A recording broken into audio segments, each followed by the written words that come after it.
J'aimerais commencer par dire que, de toutes les façons, c'est vrai que comme dans beaucoup de pays hier et comme dans beaucoup de pays encore aujourd'hui, l'État, c'est-à-dire en fait ceux qui le tiennent, ou ceux qui ont eu à le tenir, ont longtemps verrouillé ou tenté de verrouiller l'espace de production du savoir. Et que seule l'université, et dans certaines conditions et dans certaines disciplines philosophiques exclues, donc seule l'université avait pu construire cette autonomie nécessaire au développement des sciences. Encore qu'il faudrait mesurer le degré de cette autonomie. Mais enfin, l'État, de toutes les façons, ne va laisser s'élargir cet espace autonome qu'à son corps défendant et après 1988 et dans les conditions de la crise économique que va connaître le pays durant cette période, dans les années 80. Il n'en demeure pas moins que deux remarques se doivent d'être faites. La première, c'est que jamais la réalité d'une histoire officielle, d'une histoire donc rédigée de quelque part, n'est mise en doute. C'est accepté comme un fait. Elle constitue même un thème récurrent chaque fois qu'il est question de l'histoire, de son écriture, de sa réécriture en Algérie. Donc tout se passe comme si les institutions de l'État sont dès l'abord et a priori disqualifiées et leur production suspecte. Et pour cause, ces institutions ne peuvent pas financer un colloque ou financer des recherches sans en contrôler le contenu et sans mettre ce contenu en accord avec leurs missions. Je crois que de toutes les façons, et comme toute réalité, comme toute représentation de la réalité, ce qu'on appelle l'histoire officielle, c'est-à-dire celle produite quelque part par une institution de l'État et massivement diffusée par d'autres institutions de l'État, ne peut qu'avoir son histoire. Et une fois décryptée, en principe, elle devrait nous laisser voir ce qu'ils l'ont porté, d'où ils opèrent et les thèmes forts qu'ils développent. La deuxième remarque est plus facile à formuler, c'est que la période 1954-1962 fait écran, c'est-à-dire qu'elle plonge toutes les autres périodes de l'histoire dans une sorte de semi-obscurité. De plus, comme cette histoire de 54-62, c'est une histoire éminemment politique et militaire, l'impasse, à mon avis, est faite sur ses dimensions sociales et économiques et culturelles. Alors, je parle bien de la production en Algérie. Et en plus, je dis bien que là, ce sont des tendances lourdes. C'est-à-dire qu'on pourra toujours sortir l'exemple qui dément la tendance. Alors, à quel moment on est dans l'histoire officielle et à quel moment on est dans la vulgate? L'histoire officielle s'écrit en toutes lettres, c'est celle qu'on peut lire dans la charte, sur laquelle je reviendrai, qui veut que le 1er novembre 1954, le peuple tout entier s'est soulevé contre le système colonial. Je crois qu'on en a parlé hier. Qu'il y a eu 1,5 million de morts, les 45 000 morts de Sétif, etc.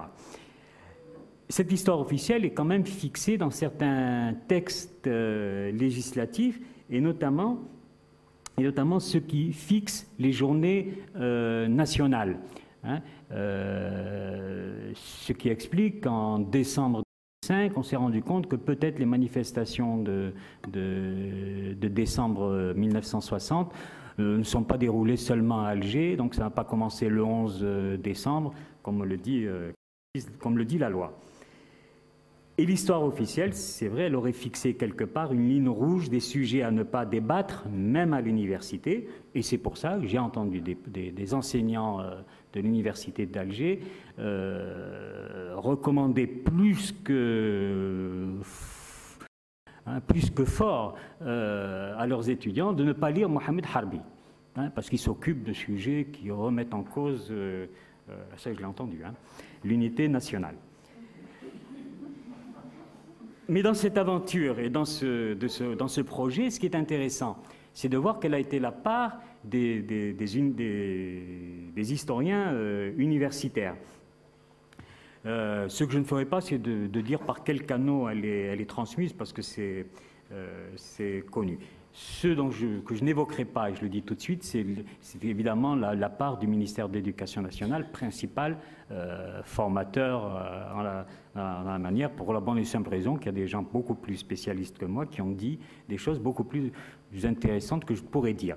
Par contre, ce qui m'intéresse, c'est d'aller chercher les origines intellectuelles de cette histoire. Hein, ça vient d'où? Alors, il y en a deux. La première, c'est justement l'histoire coloniale. Quelle est l'éducation historique des Algériens en 1962? Hein, qu'est-ce qu'ils lisaient?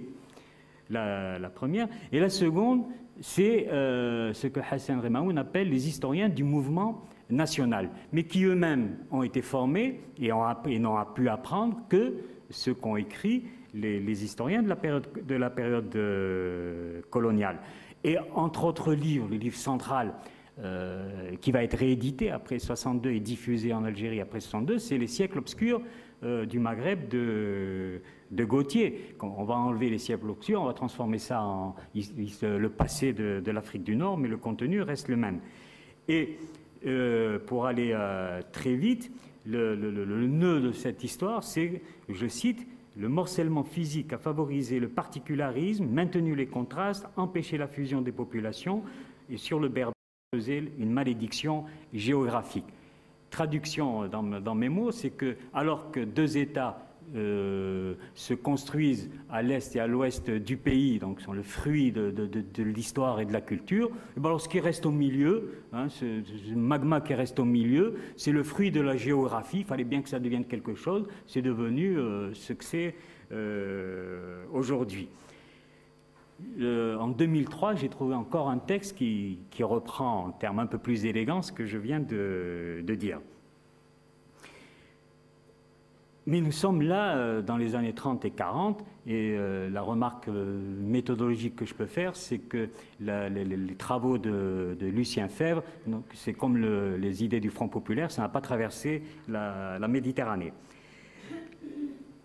Deuxième tendance lourde, hein, donc avec la malédiction géographique, c'est que l'histoire de l'Algérie, de toutes les façons, ça n'est jamais qu'une suite d'invasions. Donc il y a un problème de périodisation. Comme disait Gautier, le conquérant étranger est invariablement expulsé par l'autre conquérant étranger. C'est un recommencement sans fin, un fiasco général. Alors, à part le fiasco général transformé en enrichissement culturel et civilisationnel, le reste, on peut le lire encore aujourd'hui sous la plume d'historiens algériens. Et je viens de m'en souvenir, un étudiant il y a moins d'un mois m'a dit: est-ce que ce serait une hérésie que de dire que le colonialisme français n'a fait que succéder au colonialisme turc? Donc tous ces ouvrages ont longtemps fait la référence. Et du coup, ce que j'aimerais, c'est d'essayer de mesurer l'impact des travaux des historiens comme Toufiq el-Madani et Mbark el-Mili. Et il faut attendre les années 50 avec l'Afrique du Nord en marche de Charles-André Julien. Oui, pardon, j'ai oublié de citer l'histoire de l'Afrique du Nord de Charles-André Julien, qui a à peine écorché la prégnance du livre de Gautier. Donc, il faut attendre l'Afrique du Nord en marche pour lire autre chose, à défaut de pouvoir, pour moi en tous les cas, prendre la mesure des travaux de Marcel Emeryt. En tous les cas, dans ces années 50, l'ensemble de la presse nationale publie des articles sur l'histoire de l'Algérie, ses grands hommes, c'est les grandes périodes, etc. Et c'est effectivement dans les années 50 que paraissent les travaux de Qaddash, Moud Gaïd, Mohamed Chif Sahli, etc. Et l'Ashraf et les autres. Mais le livre qui va assurer la transition de la période d'avant et après 62, le livre maître, c'est le Lacoste-Nouchy prenant, hein, qui va aider, en tous les cas des générations comme la mienne, à sortir de la littérature historique coloniale. Ce livre est complété par le Petit que sais-je de René Galissot. Et c'est à partir de là que Mohamed Chif Sahli sort son décoloniser l'histoire. Alors décoloniser l'histoire, oui, mais c'est quoi? C'est prendre le contre-pied de l'histoire coloniale classique, comme je ne sais plus de qui j'ai repris cette expression, hein, du bleu-blanc-rouge passer à vert-blanc-rouge, mais le reste, le squelette, c'est le même. Hein. Ou alors se poser d'autres questions en relation avec les problèmes de notre société. Alors la réponse, eh bien, elle va venir de l'officiel. Elle va venir de Boumedienne, dont je vais vous faire subir quelques lectures.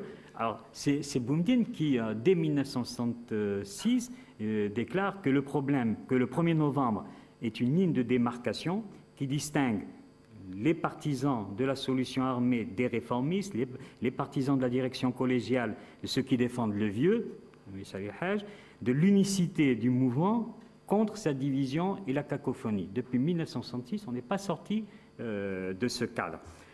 Le vieux, bien sûr, c'est Messa el-Hajj. Boumedienne lui donne sa stature, sa posture historique. Je le cite, Messa el-Hajj a été au début un nationaliste, et nous pourrons même dire qu'il a été un nationaliste de premier ordre, mais il a dévié, et cette déviation l'a fait sombrer dans la trahison. Alors,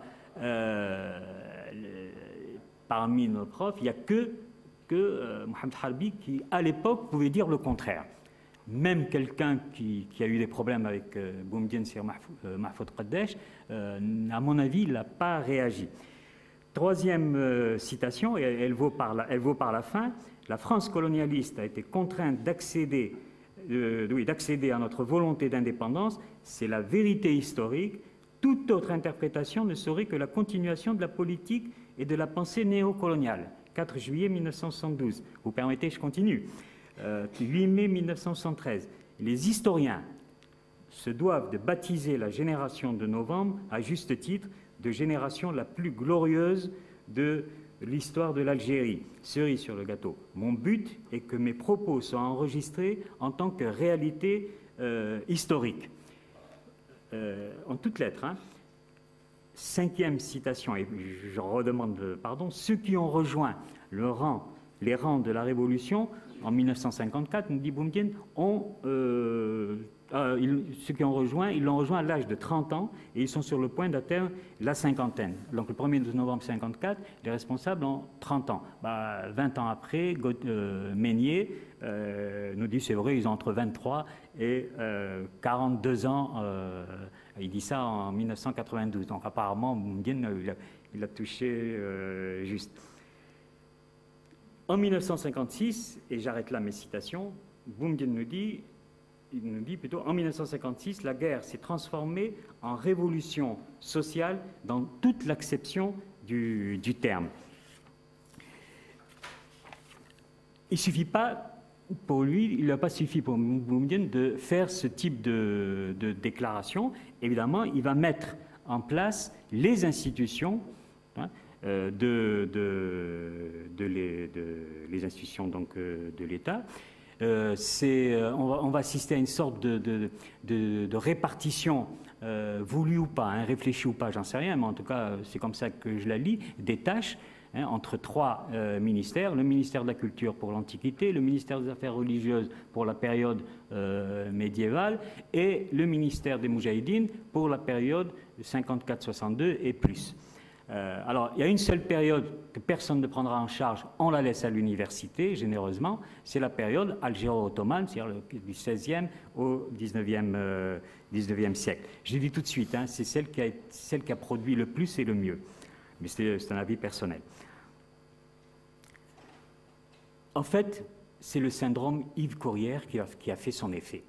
Hein, c'est le livre d'Yves Courrière qui va faire réagir. Mais en même temps, c'est que dans ses discours sur la nation, Boumedienne, petit à petit, parle de moins en moins d'histoire et de plus en plus de la réalité économique. En même temps, à l'université, c'est Belkacem Saadallah et ses travaux qui prennent le pas sur Mahfoud Qaddech, qui va être envoyé à l'Institut de bibliothéconomie. Et la synthèse de la synthèse, on va la retrouver dans la charte nationale, non pas de 1976, hein, il y a des éléments, c'est vrai, il y a des prémices, c'est vrai, mais de 1986, qui va arrêter, hein, ça va être, à mon avis, le seul texte d'histoire officielle. et qui veut aller dans un large consensus national. C'est-à-dire que ce type d'histoire qui est officielle, puisqu'elle émane du politique, constitue ou veut constituer une sorte de passé codifié, mais alors directement mis au service du présent. Et en l'espèce, dans les années 80, le présent, c'est la crise de la Kabylie des années 80. Il fallait répondre à ça. Alors c'est là qu'on est redevenus tous des berbères arabisés. Et pourtant, ces sortes de coïncidences. En même temps, le Centre national des études historiques publie une large fresque, une histoire générale de l'Algérie, censée être composée de 5 volumes. Elle s'arrête au 4e, c'est-à-dire 1954. Donc le 5e ne paraîtra jamais. Et un second volume ne va jamais paraître, c'est le 2e. Et je vous laisse deviner de quoi quel pouvait en être le contenu. C'est la période pré-islamique. Il n'y a rien. Le livre n'est jamais paru. C'est donc la grande crise politique née de la fin des années 80, doublée de la crise économique, qui va permettre l'éclosion de nouveaux centres de production de savoir historique, de nouveaux centres de diffusion de l'information historienne, bien qu'il n'y ait toujours pas de revue d'histoire proprement dite, académique en tous les cas. Et ces centres de production, ces nouveaux centres de production, ils se placent à côté de... Il n'y a plus d'histoire officielle, plus personne ne peut se dire, enfin encore que là, je reviendrai là-dessus, peut se dire centre de production de l'histoire officielle. Ces associations prennent en charge un personnage, une région, un événement, et de toutes les façons, c'est la fin du pseudo-consensus national. C'est aussi dans ces périodes des années 90 que l'on assiste au réveil des mémoires individuelles, avec toute la production que vous connaissez, mais aussi mémoires partisanes. Les messalistes ressortent comme s'ils n'avaient jamais disparu d'ailleurs, toujours tout frais, c'est-à-dire prêts à raconter leur histoire. Les militants de l'UDMA, plus ou moins, et puis reste maintenant la mémoire communiste qui continue à avoir des problèmes. Mais c'est, encore une fois, le champ de l'histoire se rétrécit à celle de la guerre de libération nationale. Encore une fois, tous les problèmes ne sont pas réglés. Alors, histoire officielle, celle qui veut décoloniser l'histoire, je veux bien. Mais cette histoire qui se dit officielle, est-ce qu'elle n'est pas quelque part celle qui est portée par des historiens universitaires en mal de reconnaissance par le politique et la société? Ces historiens on les a vus, qui vont de colloque en colloque, de ville en ville, passant d'un sujet à l'autre, d'une période à l'autre tranquille, sans jamais avoir le temps de faire des petites stations aux archives. Ils n'ont pas le temps, ils doivent écrire, alors ils ne vont pas aux archives. Mais là, ils sont comme dans la position, c'est le grand reproche qui a été fait à Gautier. Bon, ils en sont, ils ne vont pas aux archives, ça ne les intéresse pas de toute façon. Ça les intéresse pas. Ils ne se posent même plus de questions, parce que de toute façon, la question est posée par celui qui finance le colloque. J'ai besoin de savoir ce qui s'est passé à Reagan. J'ai trouvé une collègue qui est venue aux archives, on dit voilà, moi je vais travailler, il y a un colloque sur Reagan, la bombe atomique. Je dis mais tu es médiéviste, qu'est-ce que tu vas faire là-dedans? Tu n'as rien à... Quel est ton problème? Son problème, c'est qu'elle voulait apparaître. Parce que ça ne rapporte pas de travailler sur le Moyen-Âge. Ça ne rapporte pas de travailler sur le Moyen-Âge. Alors, et ensuite, non seulement c'est celle qui rapporte, mais c'est celle qui nous permet de passer à la télé, de passer à la radio. Aller parler du Moyen-Âge à la radio, oui, maintenant ça se fait. Depuis quelque temps, mais enfin, on n'appelle pas les historiens de toutes les façons. Et donc, ils se placent dans l'obligation d'être officiels. Mais il y a les autres, ceux dont on ne parle pas. Ceux qui produisent, les besogneux des archives, ceux qui vont, non pas de colloque en colloque, mais de témoin en témoin, ceux qui produisent, ceux qui renouvellent leur questionnement. Alors ça peut être caricatural, cette catégorisation. Je me demande d'ailleurs, mais en réalité, elle a sa part de vérité. On peut me faire le reproche, j'accepte le reproche. Alors, bien sûr, en Algérie comme ailleurs, le politique instrumentalise l'histoire. Il instrumentalise l'histoire, il instrumentalise aussi les historiens. Mais aussi, l'histoire, c'est un combat. C'est un combat non pas seulement pour l'identité, comme malheureusement c'est la grande dérive pour certains travaux. Par exemple, bon, je vais le citer, c'est pas vraiment un historien, il réclame ce statut, mais je vais faire comme Meignet. Parfois, il faut être strict comme Meignet. C'est pas un historien, mais enfin, parmi les grands personnages de l'histoire des Amazirs, on trouve Athéna. Moi, je veux bien qu'Athéna soit un personnage de l'histoire des Amazirs, mais enfin, ça me pose des problèmes quelque part quand même.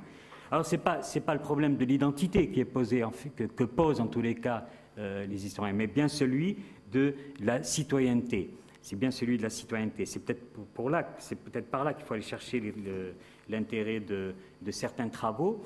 Et pour conclure, je vais faire un peu de féminisme, mais je suis convaincu que que les travaux d'avant-garde sont portés par les historiennes. C'est étonnant et sur l'ensemble des problèmes. Pourquoi? Parce qu'à mon avis, mes collègues historiennes ne sont pas concernés ou ne se sentent pas concernés, en tous les cas ça n'apparaît pas, par les conflits de pouvoir.